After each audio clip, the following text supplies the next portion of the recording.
munsi twari twahuriye ngaha kugira twugurure icese igikorwa cyo kwankadira abana bari mu buruhuko. Icyo gikorwa twagiteguriye abana b'imyaka 6 kugeza ku myaka 17 mu nzira yo kubafasha kugira uburuhuko bwiza, bakina, biga, bubaka ubucuti hagati yabo, kugira ngo umwana aje mu buruhuko ntahave ahitanwa n'ibitaja ntibize ngo azoheze uburuhuko yangiritse, ariko ahubwo kiba igihe kindi ciza cyo kwiga, gukura mu vyiyumviro, guhura n'abandi, no kwagura ubucuti, no gutera imbere mu bijanye n'umubiri, mu bijanye n'umutima, ndetse n'ibijanye n'ibitekerezo.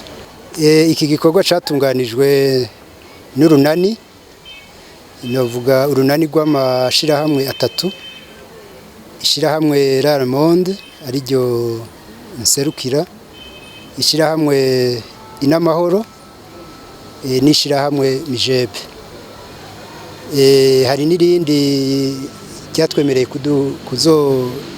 kuzodufasha no kuzoshigikira iki gikorwa, naryo caritegereje yitwa Kononie.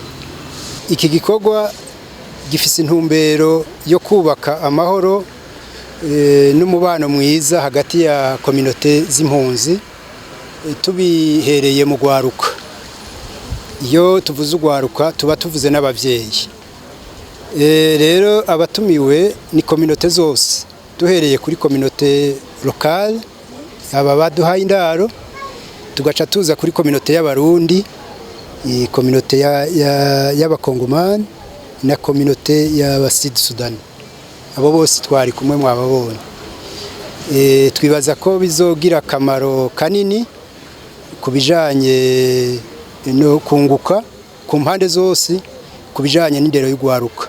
Ni inzira nziza twebwe nk'abantu bariko barigira haruguru guterera agacumu k'ubumwe mu ndero y'ugwaruka rwacu. Baba abakongomani, baba abasud Sudanese, baba twebwe abarundi, ndetse n'abasangwa. Indero y'ugwaruka ni igikorwa ca twese, si igikorwa c'umuvyeyi, si igikorwa c'umwigisha, si igikorwa c'amashuri, ni igikorwa ca twese.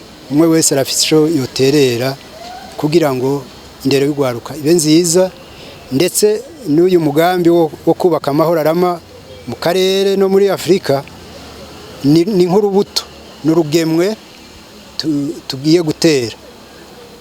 Novuga kugira ngo dushike kure, iyo uhereye mu gwaruka ufashe intambwe nziza.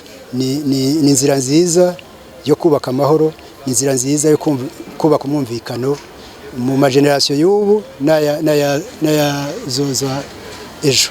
Akamo ka mbere novuga ko tugatera twebwe nyene abavyeyi, twebwe abarundi, nuko bose bo kwijukira iki gikorwa, bakamenya yuko abana batabagumiza mu ngo kubera barangirika, baba bari ku maekra.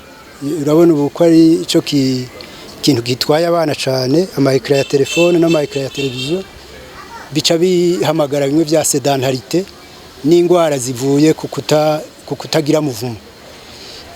Abandi dutera kamo n'abasangwa kwitabira iki gikorwa, ni kandi abakongomani n'abasud Sudanese, izi communauté zose ziri hano, kugira ngo baze twubakire hamwe ugwaruka rw'ejo haza twifuza.